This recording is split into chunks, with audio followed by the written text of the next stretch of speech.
Assalamu alaikum to all of you. My name is Ajwat, and I'm going to record my final video on this important perishable market, which is fruit and vegetable market. The basic aim and idea of making these videos and my YouTube channel is just to refine my knowledge and obtain real-time picture of these markets and its supply chains, not only for me but for upcoming students. This is very lengthy topic, so I have decided to divide my topic in three parts. In the first part, I'll try to elaborate, I'll try to conclude, I'll try to explain overview of this market. And in the second part, I'll go for stakeholders. Which are the stakeholders actively participating in this supply chain? Who are the members of this supply chain? Who are the running this complete supply chain? The stakeholders. I'll tell you in the second part of my video. And in the third part, I'll go for findings, recommendations, and who is taking the competitive advantage of market. And finally, I'll go for conclusion.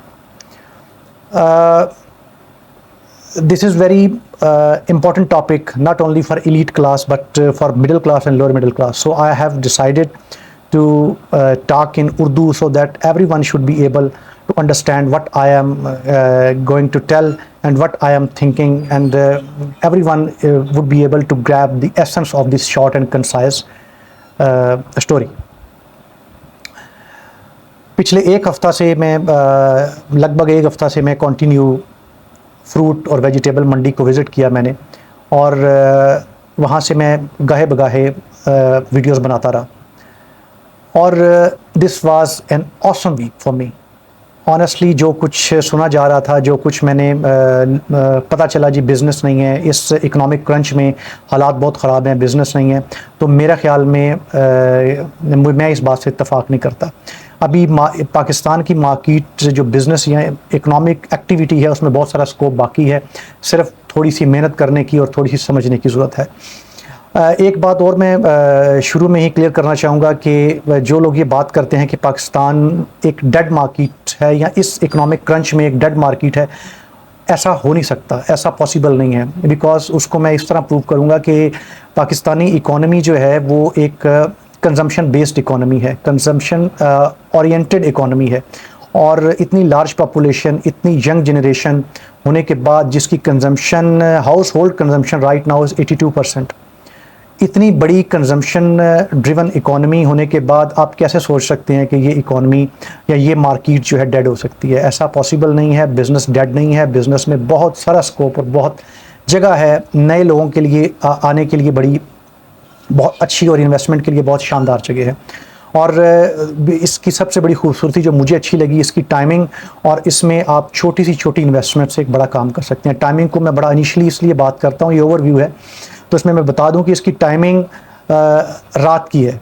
Isha के बाद ये market start होती है. इसमें सबसे पहले ईशा के बाद बोली होती है, जो कि कमीशन एजेंट्स जो आड़ती हैं वो बोली करते हैं सबसे पहले सब्ज़ी की, जो कि करीबन 12-1 बजे ऑफ होती है, और 12 बजे के बाद सुबह 6 बजे तक जो सब्ज़ी के जो वेजिटेबल का बिज़नेस करने वाले लोग हैं वो फ्री होते हैं. 6 बजे आके वो अपना काम स्टार्ट कर सकते हैं. तो ये बहुत ज़बरदस्त एक अर्निंग पॉकेट बन सकती है उन लोगों के लिए जो कि इस तरह की ऑफ टाइमिंग को यूटिलाइज़ करना चाह रहे हैं. इवन कि अपनी परचेजिंग खुद करके आगे को बंदा रख के वो अपना बिज़नेस स्टार्ट कर सकते हैं. उसके बाद जो फ्रूट की बोली है वो सुबह 6-6:30 स्टार्ट होती है, और जो कि 9 बजे तक ख़त्म हो जाती है, और 10 बजे तक आप ये समझें कि मंडी करीबन ऑफ होने वाली होती है, मतलब करीबन वाइंड अप होने वाली होती है. तो ये उन लोगों के लिए जो कि इकोनॉमिस्ट अक्सर ये फरमाया करते हैं कि जनाब don't put all your eggs in one basket. तो एक बहुत ज़बरदस्त अर्निंग पॉकेट उन लोगों के लिए हो सकती है जो कि जिनके पास टाइम की शॉर्टेज है और जिनके पास इन्वेस्टमेंट बहुत थोड़ी है.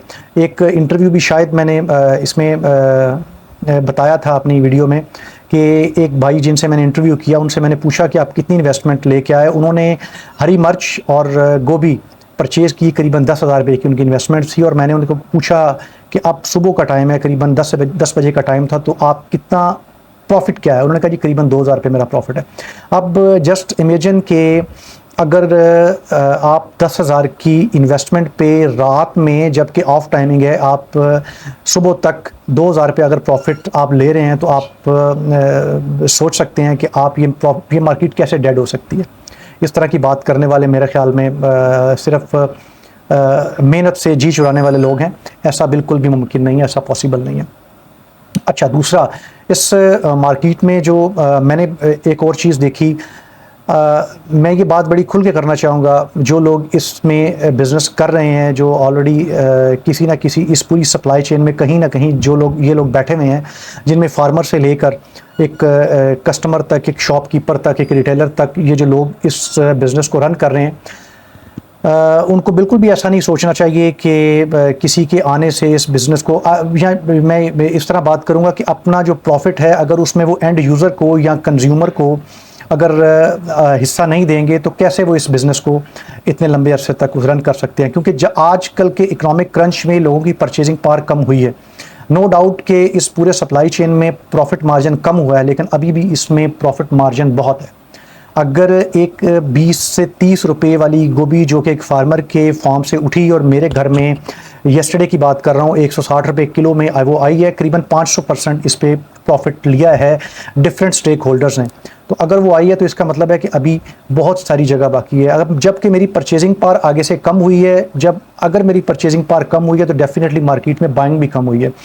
अब जब बाइंग नहीं हुई, तो अगर ये काम करने वाले जो बिज़नेस कर रहे हैं, जो मिडल मैन है, जो कमीशन एजेंट हैं, जो कस्टमर हैं, अगर वो इसको थोड़ी सी इसमें लोगों की वेलफेयर का सोचें, कंज्यूमर एंड यूज़र की वेलफेयर का सोचें, और अपने कुछ प्रॉफिट को छोड़कर नीचे की तरफ शिफ्ट करें, तो मेरा ख्याल में इसमें बिज़नेस एक्टिविटी को हम और ज़्यादा बेहतर तरीके से जनरेट कर सकते हैं। राइट नाउ ये बिज़नेस मॉडल जो अभी इस वक्त चल रहा है, कल की एपिसोड में इंशाल्लाह ताला, नेक्स्ट एपिसोड में पार्ट 2 में वो पूरा मैं आपको ये सप्लाई चेन बताऊंगा, तब तो आप देखेंगे कि ये मॉडल जो अभी इस वक्त राइट नाउ एक्टिव है, वो सस्टेनेबल नहीं है। मैं सस्टेनेबल की बात वो करता हूँ कि इन द लॉन्ग रन वो बिज़नेस चलने वाला नहीं है, कहीं ना कहीं जाके ये कोलैप्स हो सकता है। और जब तक इसका और जो सप्लाई चेन की मैं बार बार बात कर रहा हूँ, तो supply chain basically value enhance करता है। किसी भी सप्लाई चेन प्रोसेस, किसी भी एक्टिविटी में वैल्यू इन्हेंसमेंट के लिए किया जाता है, और सप्लाई चेन मैनेजर्स का काम यही होता है कि वो इस पूरे प्रोसेस में से फैट को इस तरह निकालें, उसको रस्ट को इस तरह निकालें कि उस पूरे प्रोसेस में कुछ ना कुछ चीज़ अच्छी आ सके, और जो फैट है, जो रस्ट है, वो उससे निकल सके। और ये supply chain basically value enhance करता है।